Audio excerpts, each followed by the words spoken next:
Olá, licenciado, tudo bem com vocês? Vamos para mais uma aula.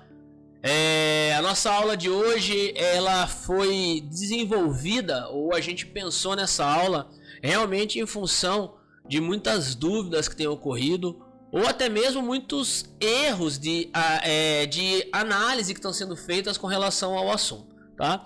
Nessa aula de hoje a gente vai falar um pouco sobre a questão da capacitação do instrutor e a assinatura com relação ao certificado que tenha valor ou que tenha validade dentro das normas regulamentadoras do Ministério do Trabalho, hoje da Secretaria do Trabalho. Tá? Participando comigo mais uma vez, Carlos Alberto, Carlão. Tamo junto, hein? Pra gente falar sobre isso. Eu acredito que seja uma aula curta, mas uma aula que ela é muito importante. Então, hoje eu e o Vitor, que é nosso responsável técnico aqui, a gente tem quase frequentemente essa dúvida. E a gente achou muito importante transformar isso numa aula, né, Carlão? Porque se é uma dúvida, tem que ter conhecimento e a gente está aqui para isso, para levar conhecimento. É legal, o que é interessante que a gente, nós vamos, não só quem é licenciado está nos acompanhando, mas também todos nós vamos conversando, que a gente vai poder se entender e aprender melhor a respeito de um assunto, como você falou, que é interessante, né? Talvez seja até um detalhe, né? A respeito de uma assinatura, de capacidade do instrutor, é uma coisa simples. Porém, a gente acredita que o nosso esclarecimento hoje vai ser simples, porém profundo. Muito bom. Então vamos lá, gente. Então, vamos lá. Primeira coisa que para dividir a aula em dois assuntos, Carlão, vamos começar falando sobre a capacitação técnica do instrutor. Correto, tá? vamos lá. Então nós temos aí uma dúvida muito grande que as pessoas têm com relação a qual é a capacitação que o instrutor tem que ter para que ele possa ministrar um treinamento, seja lá qual for o tema, tá?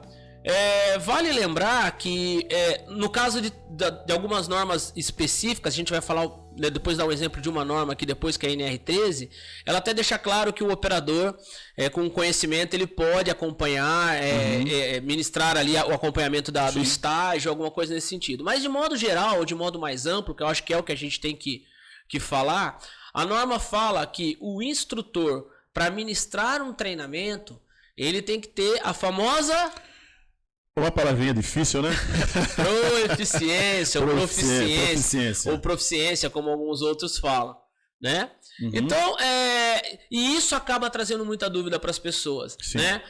Mas puxa vida, um curso, trazer um exemplo qualquer aqui, mas um curso de operador de empilhadeira, esse instrutor que ministrou, ele não é técnico de segurança. Mas a norma não fala, se você entrar lá na norma, que a qualificação daquele instrutor obrigatoriamente tenha que ser um técnico de segurança. Ela fala sobre a questão da proficiência. Tá? O que é essa bendita proficiência? Então, vamos lá, né? Só para você ter uma ideia. Essa palavra, ela aparece especificamente na NR35. Ela fala que quem for ministrar o treinamento tem que ter a proficiência, né? Até eu vou pedir até uma licença para você, ó. Proficiência, que é um substantivo feminino, né? Qualidade de um proficiente, competência, capacidade e maestria. Então, essa proficiência, ele tem que ser assim, um cara que conhece, ele tem um conhecimento até um tanto quanto aprofundado para ele poder passar informações para outra pessoa. Então, essa proficiência, porque muitas vezes as pessoas elas acabam lendo uma palavra e falam, não, mas tem que ter tal coisa, mas a pessoa nem sabe o que seria isso. Então, tem gente que pede certificado de proficiência. Então assim, não, existe até mesmo testes, né, de você poder, testes que vão comprovar, demonstrar se você tem proficiência ou não, mas isso já é uma coisa um pouco mais relativa. Porém, pelo menos todos os nossos técnicos, né, nossos instrutores, melhor dizendo, eles têm proficiência no que fazem. Então, tanto é que lá bem lá atrás, quando nós ainda fazíamos, né, tínhamos treinamentos NR35, trabalho em altura, né, sendo mais específico, a respeito disso. Então, sempre quem ia ministrar nossos treinamentos, sempre eram pessoas capacitadas, gabaritadas, pessoas que conheciam muito. Porque a gente sabe que é um treinamento que tem que ter um jogo de cintura, tem que ter um conhecimento aprofundado devido ao próprio treinamento, né? Então, a gente acaba fazendo isso. E às vezes a pessoa acha que proficiência, se o cara é ou não é, então, mas assim, é um termo um tanto quanto delicado, mas é assim, os instrutores, nossos instrutores, eles são capacitados, como você falou. Mas não tem que ter digamos, uma coisa marcada no seu currículo, marcada na sua carteira profissional, para você, que vai autorizar você a ministrar determinado treinamento. Eu costumo dar um exemplo que ele não tem base escrita ou base técnica, mas Sim. que eu acho que traz muito. Eu até aprendi isso, o Ricardo está assistindo aqui a nossa aula hoje, eu aprendi isso com o Ricardo uma vez. Que é a questão da proficiência, Sim. quando eu divido ela e tento entender isso em termos de documentação mesmo. Sim. Então, o que eu preciso comprovar para acabar com esse assunto, para entender se aquele cara ele pode ou não ministrar aquele treinamento, é prof com relação à profissão, com relação à parte prática. Então, eu preciso, por exemplo, ver se esse cara ele tem conhecimento e habilidade prática, né? Isso é o prof. E a ciência é se ele tem o conhecimento adquirido através de curso. Então, por exemplo, se ele é um cara que ele tem curso, ele tem formação e ele tem parte prática, a junção disso traz a proficiência. Sim, correto. Então, eu tenho um cara que tem habilidade e tem conhecimento. E, obviamente, daí trazendo para a nossa realidade de escola, a gente treina, capacita ele para que ele saiba também transmitir as informações. Porque é outro problema. Existe muita gente que tem muito conhecimento técnico, muito conhecimento teórico e não sabe passar. Sim. A chamada didática, né? Não tem a didática. Então, acho que a junção desse tripé mesmo, ele traz um instrutor que ele tem tanto a validação técnica quanto a validação pedagógica para poder ministrar aquele treinamento. Legal. Então, trazendo a luz do conhecimento mesmo. Né? Para acabar com isso, para que a pessoa possa ministrar um treinamento, nós como empresa temos que comprovar através de documentação que esse cara ele tem conhecimento prático e teórico. Correto. Teórico através de certificação de cursos. Sim. E prático pode ser às vezes com hora-aula ministrada. Sim, com certeza. Se ele já ministrou 1000 horas, quem sou eu para falar que esse cara não tem habilidade? Né? Então a ideia da proficiência é com relação a isso. Lembrando que, como a gente falou em outras aulas, Carlão, temos que ler a norma. Sim, sempre, né? Sempre está lendo a norma. Exatamente. Então, se por acaso alguma norma pede especificamente alguma formação com relação àquele instrutor, que a gente pode até estar passando aqui, não lembrar agora, tá? Ela não foge da questão da proficiência. Com certeza. Tá? Então não adianta o cara ele ser formado e ele não ter as habilidades, não ter o curso necessário, né? Todos os cursos necessários, não ter a habilidade de ministrar. Sim, com certeza. Tá? Correto. Corretíssimo. Então acho que trazendo aqui a luz do conhecimento, como que a gente define como o instrutor é capacitado ou não capacitado? Quando ele atende esses requisitos. Sim. Certo? Não, sem problema. Como eu falei para você, né? Simplicidade é coisa simples, né? Foi uma coisa bem simples, onde com certeza o pessoal que também está nos acompanhando, eles conseguiram entender isso aí, que é a junção de duas coisas para você poder, né, chegar nessa proficiência que realmente é um cara que pode ministrar um curso sem problema nenhum. Maravilha. E agora a gente vai para o último tema dessa aula, Sim. que é um tema também bastante complicado, que é com relação à assinatura. Vamos lá. Então nós temos aqui, Carlão, aí eu vou jogar para você responder essa questão aqui. Nós temos muitas pessoas que perguntam com relação à assinatura do instrutor. Beleza. Porque o instrutor não assinou o certificado, porque... Ou seja, pergunta, Carlão, como funciona ou qual é a obrigatoriedade das assinaturas com relação à NR1 e as normas do Ministério ou Secretaria do Trabalho? Por favor. Então, o que eu vou fazer? Eu vou utilizar da mesma arma que o pessoal às vezes utiliza contra a gente, né? Então, eu queria que você pudesse ler na norma o item, na NR1, item 1.6.1.1. Fala pra gente o que está escrito aí. Vamos lá, vou ler bem devagar, porque aqui acaba uma linha, né? Uma linha acaba com uma discussão que todo mundo liga aqui perguntando pra gente. Ao término dos treinamentos inicial, periódico ou eventual previstos na NR, deve ser emitido certificado contendo nome e assinatura do trabalhador, conteúdo programático, carga horária, data, local da realização, nome e qualificação dos instrutores e assinatura do responsável técnico do treinamento. Sim, então, eu acredito que só através dessa leitura todas as dúvidas. Podia acabar a aula, podia acabar. Sim, poderíamos fechar, levantar acampamento, né? O pessoal fala. Não, mas assim, simples. Ela fala a respeito do instrutor. O que fala do instrutor? Nome e qualificação. Tá bom. E o responsável técnico. Tanto é que, assim, por que tem que ter o responsável técnico? Para realmente, depende de qualquer tipo de pessoa, digamos lá, chegou uma determinado tipo de norma, né, de capacitação, tem que ser tem que ser, por exemplo, um bombeiro para poder fazer, certo? E de repente não é um bombeiro que ministra, é uma outra pessoa que não tem muita qualificação, acaba acontecendo o treinamento sem problema nenhum. Acontece qualquer tipo de eventualidade e acabam detectando, por exemplo, que o curso não foi de acordo, certo? Quem é que vai poder responder por isso? É um responsável técnico que no momento, certo? Ele não viu que a pessoa que tinha que ter uma determinada função não estava fazendo isso aí.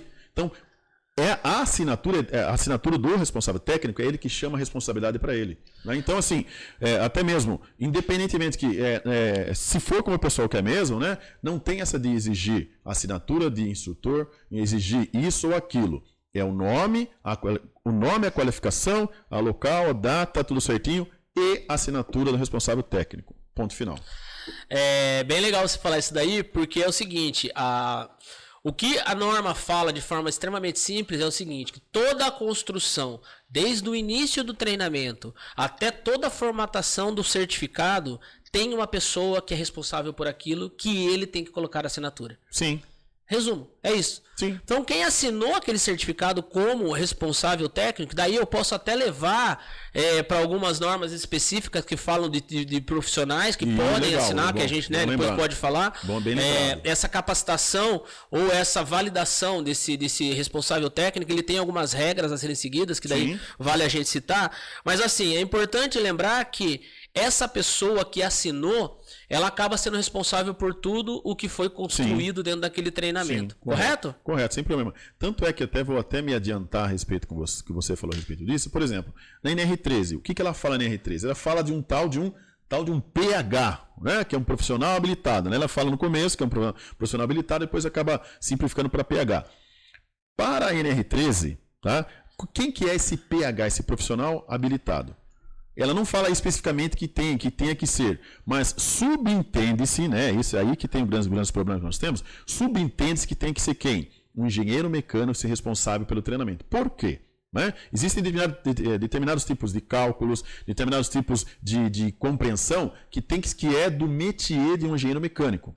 Ah, mas será que é? Vamos procurar, né? Pode procurar a resolução do CONFEA que fala das atribuições, de quem faz o quê, de quem pode fazer isso e quem pode fazer aquilo. Então, pelo que está falando na NR13, leva a entender que o responsável técnico pelo esse curso da NR13 tem que ser um engenheiro mecânico. Não pode ser um engenheiro químico, não pode ser um engenheiro elétrico, tem que ser responsável técnico desse treinamento. Porém, na nossa empresa eu sou responsável técnico, então eu posso assinar como responsável técnico do lado do engenheiro mecânico, que é responsável técnico realmente por esse treinamento. Legal. Então, assim, por isso que a gente precisa entender, a gente lê e entende, para que as pessoas, quando venham conversar com a gente, podem falar, não, a coisa funciona assim. Inclusive na NR13, um dos itens que fala, que leva para a visão que seja um engenheiro mecânico, é que seja um engenheiro que tenha condições de participar da construção de uma caldeira. Sim. Então acaba remetendo para o engenheiro mecânico. Né? Mas se a gente levar, vamos puxar a sardinha para o seu lado aqui, se a gente pegar a própria NR10, ela fala sobre a assinatura do engenheiro eletricista. Fala, né? Então, inclusive ele cita mais 2 outros que tem que ter, né? Então, ela fala a respeito da parte de primeiro socorro, tem que ser alguém que tenha conhecimento da área Corém, né? A parte de saúde, e o pessoal também que faça a parte de combate a incêndios, que também tem que ser uma pessoa que tem conhecimento. Então, tudo está especificado, mas também aproveitando essa deixa, lembrar que muitas vezes o pessoal fala assim, mas eu preciso disso porque a norma fala tal coisa. Então, nos tragam, né, esse item da norma para a gente poder sentar e estudar para ver se realmente qual seria o denominador comum para a gente poder dirimir a solução.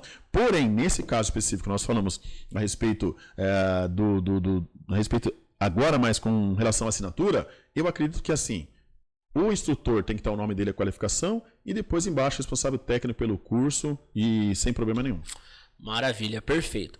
Fechando essa aula, eu só vou falar sobre um item que ele é subjetivo, mas que está levantando algumas dúvidas, que é com relação à assinatura digital. Tá? Sim. Primeira coisa, eu não vou nem entrar muito a fundo nesse assunto. Hoje os nossos certificados têm assinatura digital. Porém, a norma fala que pode ser digital. Tá? Então a norma ela não obriga hoje que a assinatura seja uma assinatura digital. E aí, no caso, teve até gente que perguntou se a assinatura do instrutor não tinha que ser assinatura digital, e a gente já matou essa história agora. Então a assinatura do nosso responsável técnico, que é o Carlão, hoje é uma assinatura digital, né? Seguindo todas as regras e leis de assinaturas digital do Brasil. Né? Porém, eu vou deixar muito claro, muito enfatizado, não é obrigatório. A obrigação, ela fala que pode ser, assim como o arquivo pode ser digital, fala sobre assinatura também poder ser digital. Com relação a esse da digitalização dos documentos, né, no item 152 que vai falar que os documentos que são produzidos agora, né, de maneira digital, e os que eram físicos e são digitalizados, aí eles podem ser guardados em meio digital, né, ele tem toda uma sistemática para poder guardar. Porém, mas a assinatura, se de repente eu vou lá e assino como responsável técnico, né, e vai ser escaneado, vai ser digitalizado, não tem problema nenhum. E nós já até nos adiantamos que a minha assinatura é uma assinatura digital. Né? E o que é essa assinatura digital também, já aproveitando para falar? É que através de meios digitais, né, fica comprovado que sou realmente eu, Carlos Alberto Marques, eu sou engenheiro de segurança responsável pela empresa e sou eu que estou assinando embaixo de determinado documento. Só isso. Isso aí, de forma digital, como o próprio nome diz. Maravilha, Carlão. Aula pesada, hein? Legal, pessoal. Então, essa era uma aula muito importante, uma aula que a gente acreditava que tinha que ser feito para né, realmente tirar essas dúvidas. Espero que realmente a gente ajude os nossos licenciados com relação a isso. E vamos levantar outros temas para que a gente possa também eliminar essas dúvidas aí, tá bom? E até mesmo aproveitando, pedindo, né, para você que é licenciado, também nos acompanha, que você possa também entrar em contato com a gente e mandar suas dúvidas, mesmo independentemente seja, até mesmo você acha que seja uma dúvida meio, né, bem de escola, né? A dúvida que é boba que você acha que você tem, outras pessoas também têm, né? Mas é que o pessoal possa nos alimentar aqui com as dúvidas para a gente poder auxiliar a todos também. Maravilha. Licenciado, ficamos por aqui então em mais uma aula. Em breve estaremos mandando outras aulas para vocês com temas iguais a esse, extremamente importantes, né? E que realmente trazem muito conhecimento. Carlão, muito obrigado mais uma vez. Licenciado, muito obrigado e até a próxima aula.